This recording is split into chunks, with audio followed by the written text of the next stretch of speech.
Las elecciones presidenciales y legislativas serán el 20 de agosto. Las organizaciones políticas deben definir sus candidatos hasta el 31 de mayo. ¡Silencio, carajo! ¡Estoy hablando! La asamblea disuelta tenía el 4% de popularidad por escándalos, delitos e ineficacia en sus funciones. Si roben bien. El próximo decreto ley que el presidente enviará a la Corte Constitucional será sobre las zonas francas, que busca atraer inversiones. En Manta, sicarios abren fuego en el velorio de un agente de tránsito y matan a sus familiares. La Organización Meteorológica Mundial alerta sobre el aumento récord de la temperatura en el mundo entre 2023 y 2027. Buenas noches, bienvenidos a otra emisión de Televistazo Estelar.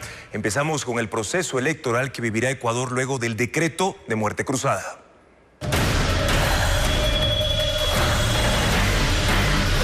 Muerte cruzada. Ecuador a las urnas.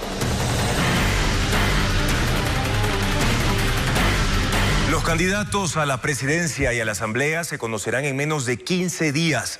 El Consejo Electoral tiene previsto que las elecciones primarias de las organizaciones políticas no pasen más allá del 31 de mayo. Patricio Díaz con el informe. El tiempo corre para que partidos y movimientos políticos decidan sus candidatos presidenciales y para asambleístas. Sus elecciones primarias deberán realizarse desde la próxima semana. El Consejo Nacional Electoral tiene previsto que en menos de 15 días eso esté definido. Va desde el 25 de mayo al 31 de mayo. Entonces, eso significa que ya deben estar en este momento ya buscando candidatos. Las elecciones primarias son una obligación legal para definir los candidatos.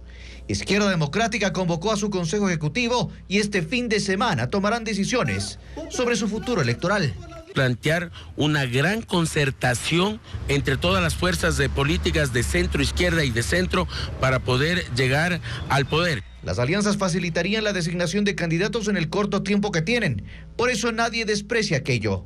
Hacer una gran opción democrática, que puede ser en solitario, pero creo que fundamentalmente deberá ser en una coalición.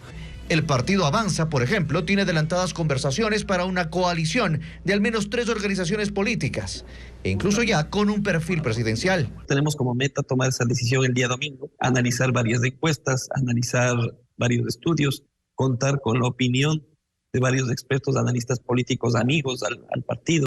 En total, 17 organizaciones políticas nacionales acreditadas ante el CNE podrán presentar un candidato a la presidencia de la República. 69 movimientos de carácter provincial deberán también, mediante procesos de democracia interna, elegir sus candidatos a la Asamblea. El Consejo Electoral ahora ya analiza un borrador con las fechas tentativas para las elecciones anticipadas de este año. Empezará precisamente esta noche, cuando el Pleno del CNE declare oficialmente el inicio del periodo electoral. La convocatoria a elecciones se llevará a cabo el miércoles 24 de mayo, el miércoles de la próxima semana, mientras que del 25 al 31 de mayo serán las elecciones primarias o también conocidas como democracia interna por parte de las organizaciones políticas, y del 1 al 7 de junio las inscripciones de las candidaturas, para llegar de esta manera al día de las elecciones presidenciales y legislativas previstas para el 20 de agosto, y en caso de segunda vuelta se realizaría el 15 de octubre de este año. Esto lo confirmarán las autoridades esta misma noche. El movimiento en la Asamblea Nacional continúa. Militares y policías resguardan el Palacio Legislativo mientras exfuncionarios buscan información sobre su futuro laboral. La seguridad militar y policial se mantiene en las instalaciones de la Asamblea Nacional. Por segundo día consecutivo, 200 policías y más de 600 militares permanecen distribuidos en los distintos accesos a la sede de la función legislativa disuelta por el presidente Guillermo Lasso. Las vallas metálicas, colocadas una cuadra a la redonda, se mantienen para evitar el ingreso de personas no autorizadas y como medida de protección ante posibles incidentes. La bandera que flameaba todos los días en el Parlamento ya no está. A sus instalaciones solo pueden ingresar quienes tienen justificación, como el personal de limpieza y las autoridades administrativas para asegurar los bienes del Estado. Este jueves, decenas de empleados acudieron a la sede de la Asociación de Servidores Legislativos en búsqueda de información sobre su futuro inmediato. son 88 funcionarios de nombramiento, quienes no perderán su estabilidad laboral, mientras que 440 servidores ocasionales y 650 que tenían contratos de libre remoción quedaron automáticamente fuera. Ellos están pendientes de sus liquidaciones. Hay procesos internos de liquidación de personal, hay contratos en marcha, contratos a nivel administrativo en marcha que es necesario culminarlos. Mientras que las actividades cotidianas en los exteriores de la Asamblea se realizaron con absoluta normalidad, como también en la Casa de Gobierno. El movimiento comercial en la Plaza de la Independencia fue el mismo que antes y después de la muerte cruzada. En Carondelet, la bandera del Ecuador sigue flameando. El presidente Guillermo Lasso reconoce que hay puntos en los que su gobierno debe rectificar. Lo dijo en entrevista en CNN en español. Además, no negó la posibilidad de presentarse como candidato en las próximas elecciones anticipadas. Mi decisión. Que fue una decisión que le tomó meses, que la democracia no se ha roto porque lo que hizo fue constitucional. A través de este artículo. Y que la medida era necesaria. Iban en contra de la presidencia de la República, en contra de la democracia y en un bloqueo permanente al gobierno. Sobre esas premisas, Guillermo Lasso regresa una y otra vez. Es más, habla de un plan que estaba en marcha desde la Asamblea Nacional. Primero venían por mí. Luego por la fiscal, luego por el contralor, por el procurador y por más instituciones del Estado. Al haber disuelto la Asamblea Nacional, ha perdido efectividad este macabro plan. Por ejemplo, ¿cuál era el camino que pretendían para cambiar a la fiscal? Un juicio político. El presidente Lasso habló también de las motivaciones de la oposición legislativa que su gobierno enfrentó y que insinúa no siempre fueron solo políticas. Yo no quiero creer que quizás me plantearon el juicio político por haber incautado 420 toneladas de droga, el equivalente a 5 veces el promedio de los 2 gobiernos anteriores. Construir escuelas, carreteras, hospitales, quizás lo hace cualquiera. Lo que no hace cualquiera es luchar contra las mafias de las drogas y de la corrupción. Pero también hace un mea culpa y promete rectificaciones. Yo tengo que aceptar que mi gobierno no ha sido perfecto.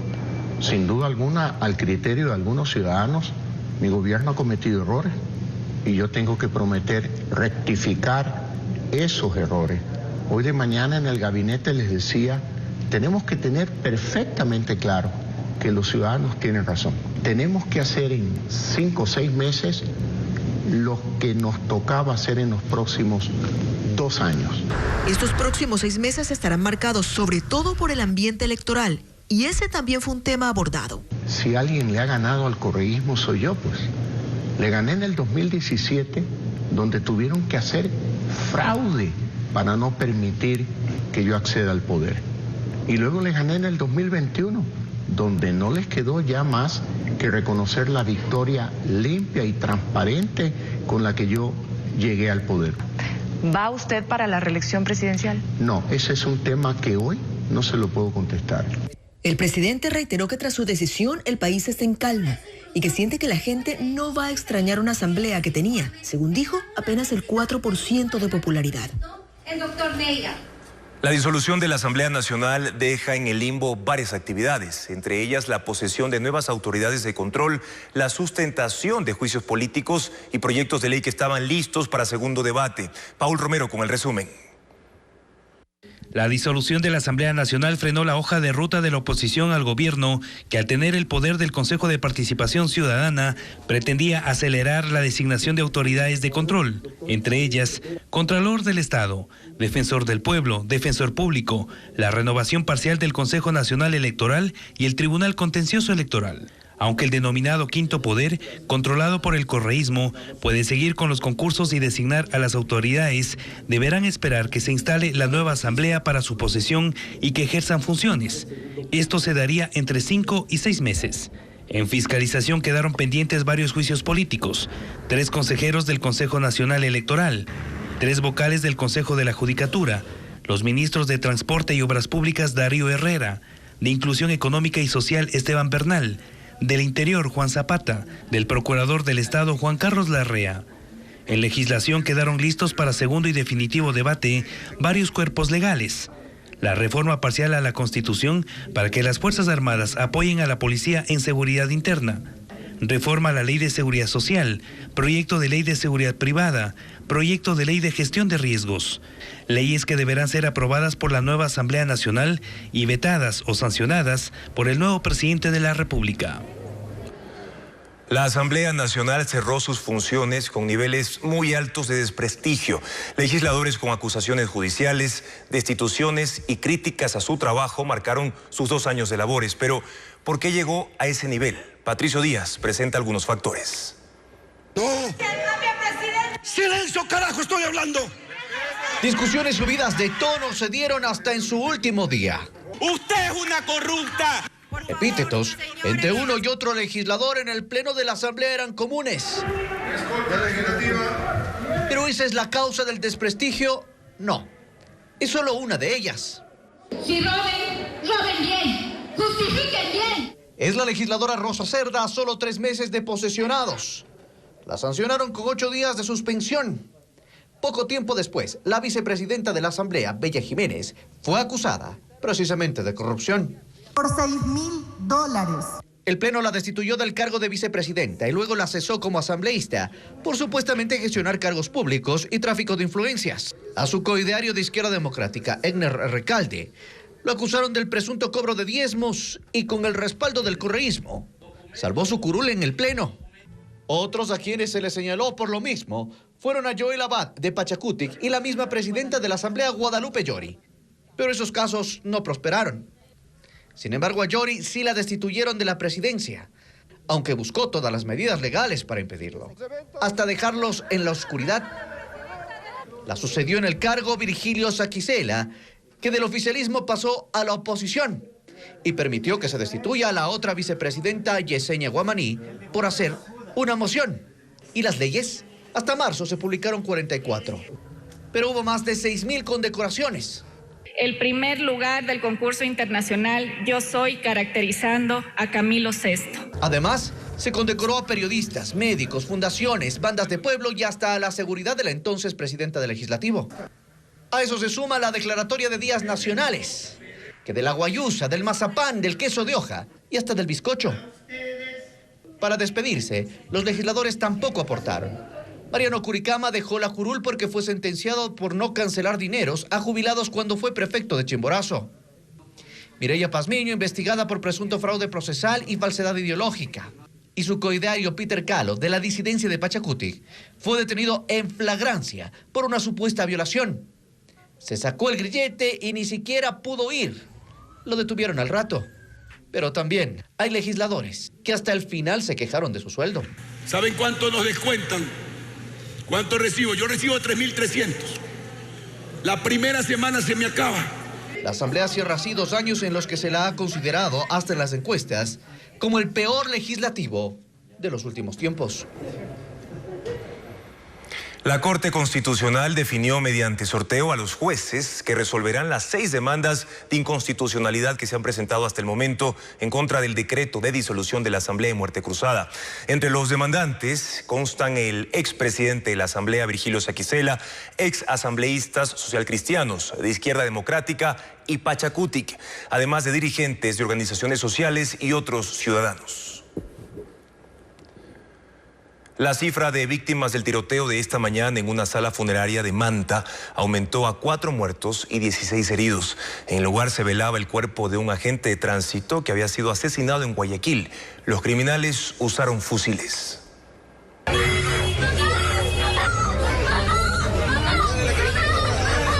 A las 10 de la mañana de este jueves, 5 sicarios con fusiles y armas cortas irrumpieron en una sala de velación en el centro de Manta y dispararon contra los asistentes y el ataúd, según la policía. En el local se realizaba una misa previa al sepelio de Andrés Moreira Cedeño, un agente de tránsito de Manta que fue asesinado en Guayaquil luego de guardar un carro en el parqueadero de un condominio en el sector de Urdesa. En ese vehículo se hallaron $120,000. Tras la balacera se confirmó que 2 mujeres y 2 hombres murieron. Además, 16 personas resultaron heridas, entre ellas 2 niños. El atentado iba dirigido para todas las personas que estaban en el lugar, o sea, no había algo No había nada selectivo, no había nadie en específico, es lo que se está tratando de verificar con las tomas fotográficas y los videos, exclusivamente a qué vinieron, si fue un tipo de mensaje o vinieron a buscar a alguien en particular. A pocas cuadras de la escena, los asesinos abandonaron el vehículo utilizado para el ataque. Los uniformados investigan por qué en menos de un año han asesinado a 5 agentes municipales de tránsito de Manta. Lamentablemente no han aportado información suficiente que nos permita tener claridad de los eventos que estarían ocurriendo en contra de los ciudadanos. Algo debe existir detrás de todo esto. El mensaje también para los agentes, por favor, que de conocer lo que está ocurriendo en torno a esta situación, por favor, acudir a la justicia. Para este viernes se anunció la llegada del ministro de Gobierno a Manta y el alcalde dijo que pedirá reforzar los equipos de inteligencia. Más adelante en Televistazo, el decreto ley de zonas francas que entregará el gobierno a la Corte Constitucional busca atraer inversiones al país. Ya les contamos detalles.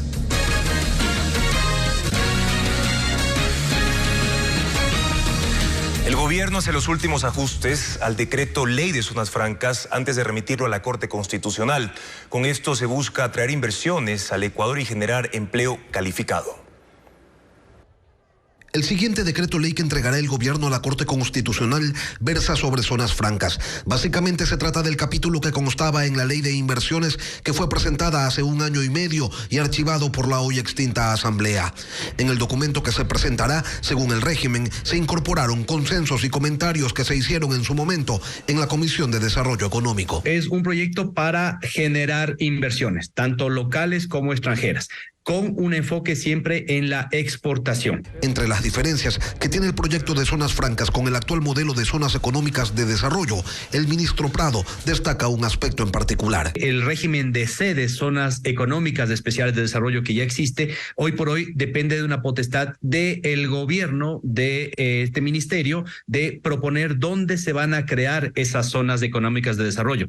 Eso no funciona. Lo que tiene que venir es con una iniciativa, como lo estamos proponiendo nosotros, empresarial, privada, de cuáles son las mejores zonas con todo el análisis técnico, jurídico, económico de las empresas y empresarios de dónde se puede crear esa zona franca. Las actividades que se podrán desarrollar en las zonas francas son industriales, manufactureras, logísticas y de servicios. Su instalación dependerá de la aprobación del Comité de Atracción de Inversiones, que estaría integrado por Rentas Internas, el Ministerio de Economía, la Cancillería, Semplades y dirigido por el Ministerio de la Producción. El proyecto original contemplaba montos mínimos de inversión de 1 y 2 millones de dólares para operadores y administradores de las zonas francas.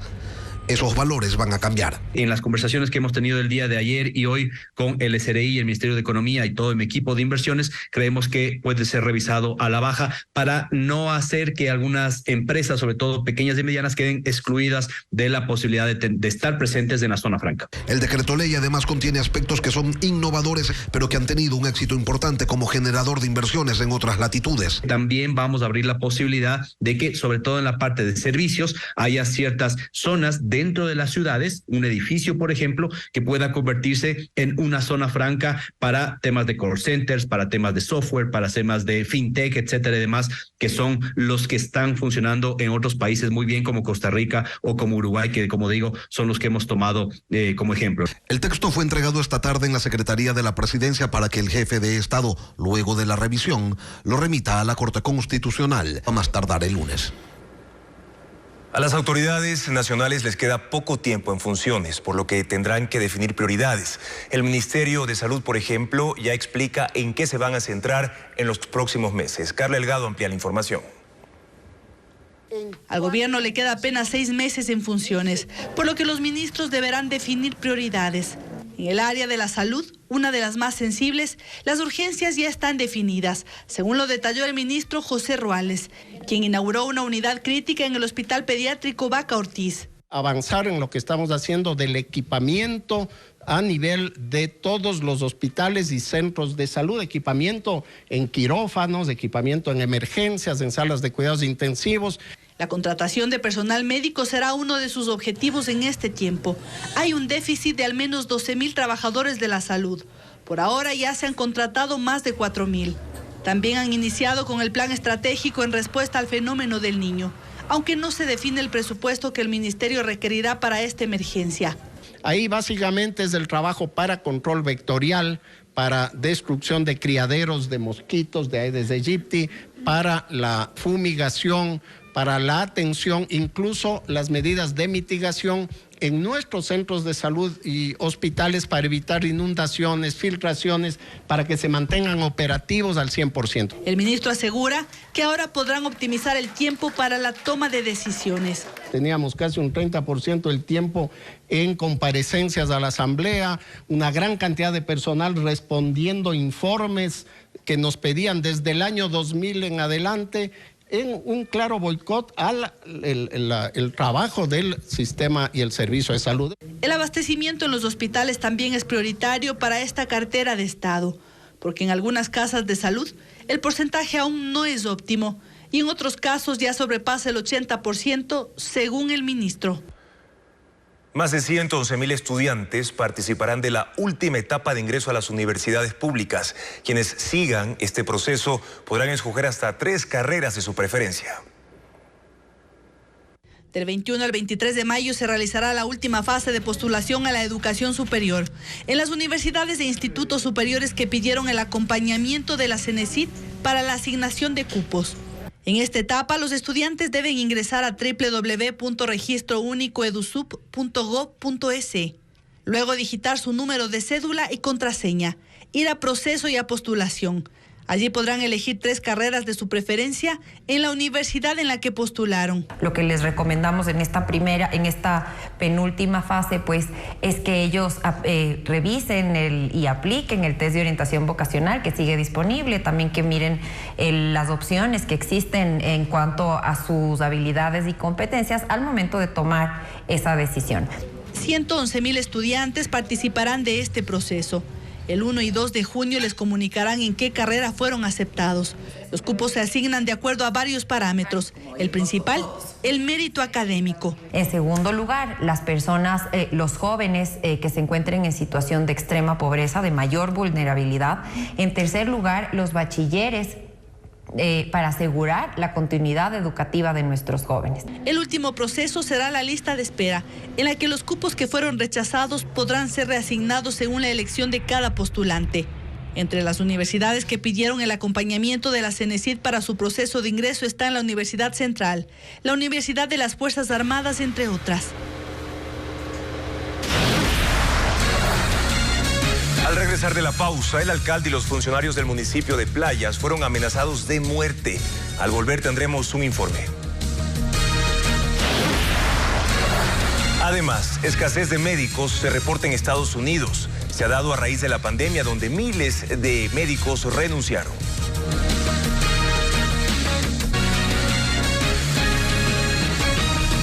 Amenazan de muerte al alcalde y funcionarios del municipio de General Villamil Playas, en la provincia del Guayas.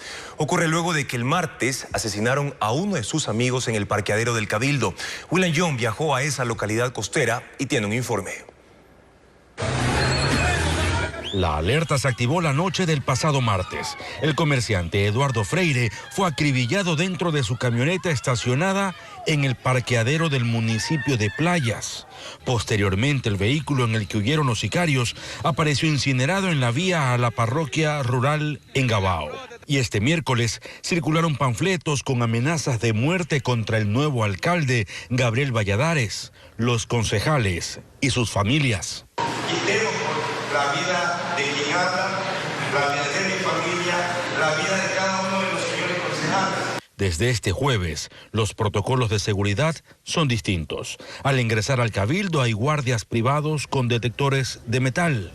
Se instalaron cámaras de vigilancia e incluso analizan suspender la atención al público este viernes para capacitar al personal sobre medidas de protección. En la policía se analizan varias hipótesis de estas amenazas. Una de ellas estaría relacionada a represalias políticas. Nosotros como Policía Nacional, ahorita como servicio preventivo, lo que estamos haciendo es prestar la seguridad momentánea hasta el día de hoy o mañana, que ya vienen grupos tácticos que son especializados en protección de dignatarios.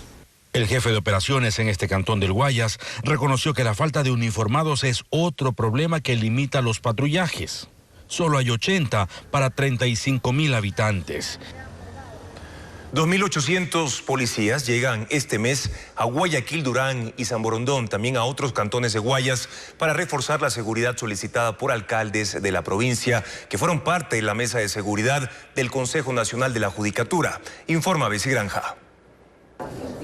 En la Corte de Justicia en Guayaquil, alcaldes de la provincia, jueces, entre otras autoridades convocadas por el Consejo Nacional de la Judicatura, expusieron los principales problemas de seguridad generados por los grupos de delincuencia organizada. Que hay un enemigo común, el terror que están sembrando en las calles, un terror que está desdignificando a nuestras familias. La cita se desarrolló tras los recientes hechos violentos contra autoridades. El gobernador de Guayas, Francesco Tabaqui, anunció que este mes llegará un contingente de uniformados. Llegan a la provincia del Guayas 2.800 uniformados que van a ser repartidos entre la zona 5 y la zona 8. Esto fue parte de la reunión. Aquí está el compromiso por parte de los alcaldes. Por su parte, los representantes del Consejo de la Judicatura se comprometieron a revisar el accionar de algunos magistrados que favorecieron a la liberación de delincuentes. Un tercer vocal del Consejo de la Judicatura es investigado por la Fiscalía General del Estado. Se trata de Javier Muñoz, indagado por un supuesto delito de lavado de activos. Fabiola Santana explica este caso. La noche del miércoles, la Fiscalía y la Unidad de Lavado de Activos de la Policía allanaron 5 inmuebles en Quito y Guayaquil, en el contexto de una investigación por lavado de activos en contra del vocal del Consejo de la Judicatura, Javier Muñoz. El caso aún está en reserva. La institución levantó indicios para ser periciados como celulares, documentos, cajas fuertes y dinero en efectivo. Yo he reportado todos mis ingresos y todos mis ingresos han sido lícitos. Es que ella intenta hacerme una campaña de persecución política. El investigado es vocal de la Judicatura desde abril de 2021. Asumió el cargo como delegado del expresidente Lenín Moreno, pero Guillermo Lasso pidió su renuncia y lo acusó de acciones poco éticas que no representan a su gobierno. El caso de Muñoz es el tercer frente de investigación que abre Fiscalía sobre las máximas autoridades de la Judicatura. Hace 3 semanas solicitó a la Corte Nacional que fije fecha para la formulación de cargos en contra de los vocales Juan José Morillo y Maribel Barreno, además del juez Vladimir Jaya por tráfico de influencias. La audiencia estaba fijada para el 4 de mayo, pero un recurso presentado por Barreno para apartar al juez Walter Macías del proceso detuvo la diligencia. Una semana después, la Judicatura suspendió al magistrado durante 3 meses y la Fiscalía ejecutó nuevos allanamientos en sus oficinas en otra investigación por obstrucción a la justicia. Aquí se indaga a 3 vocales, al secretario general y al subdirector de control disciplinario de la Judicatura. Este miércoles la Fiscalía insistió en su pedido a la Corte para que fije fecha para la audiencia de formulación de cargos en contra de Barreno y Morillo.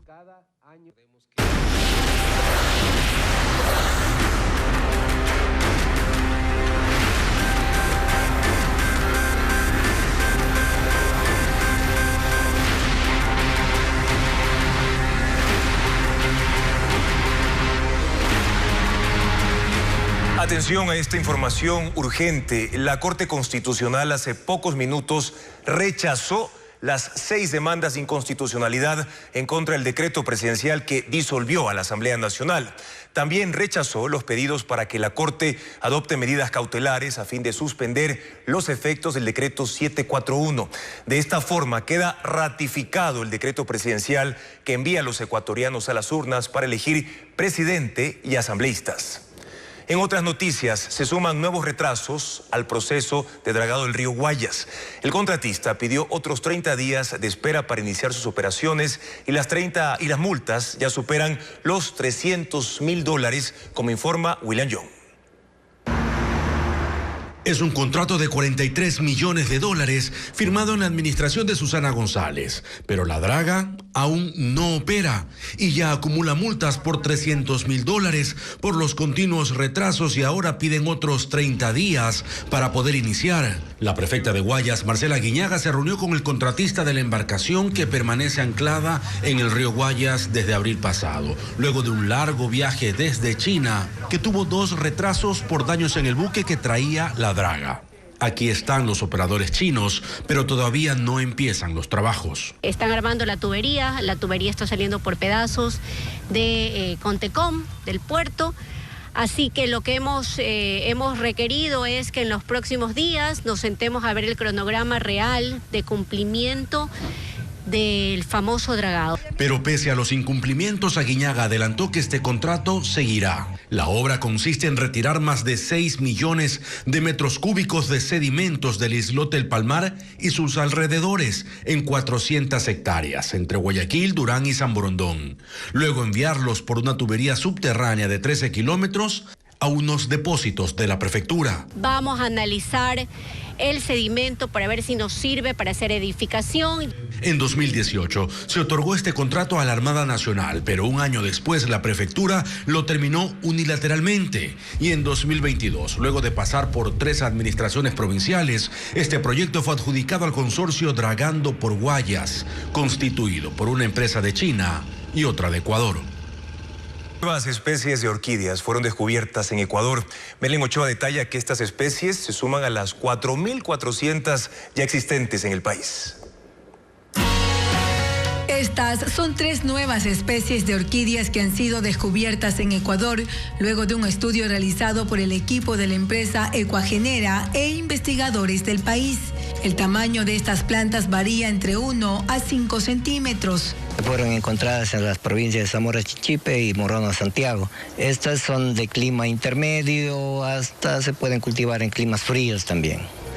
Las orquídeas son exhibidas en una hacienda turística de la parroquia Chicán del cantón Paute en Azuay, hasta donde llegan los amantes de la flora. El estudio compara y revisa los componentes de las plantas con otras especies para identificar las características que las hacen únicas y nunca antes vistas ni reproducidas. En el Ecuador, hasta en la actualidad, contamos con más de 4.400 especies de orquídeas descritas. Deben haber entre unas 500 hasta cerca de 1.000 especies más nuevas todavía que no han sido estudiadas. Este hallazgo fue publicado en la revista Sociedad Americana de Orquídeas, una de las más importantes del mundo.